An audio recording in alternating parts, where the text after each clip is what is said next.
Une chancelière allemande toujours très populaire après 8 années à la tête de la première économie européenne. Loin derrière dans les sondages des sociodémocrates qui pourraient toutefois se retrouver à gouverner avec elle. Les Allemands élisent dimanche leurs députés et donc leur futur gouvernement. Pendant toute la campagne, Angela Merkel a joué la carte de la prime au sortant. Je peux vous dire qu'après 8 années où j'ai été chancelière, à bien des égards, on se porte mieux qu'avant mon arrivée au pouvoir.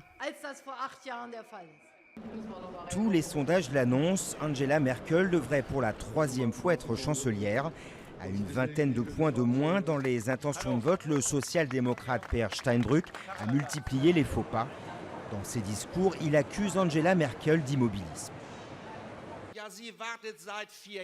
Oui, ça fait 4 ans qu'elle attend dans presque tous les domaines. C'est bien le problème de ce pays. De nombreux Allemands semblent en tout cas se satisfaire de la bonne gestion du pays. Championne européenne des exportations, l'Allemagne vise un équilibre budgétaire à l'horizon 2014. Avec Mme Merkel, nous avons toujours une certaine prospérité. Nous ne savons pas si ça sera mieux si un nouveau gouvernement arrive au pouvoir.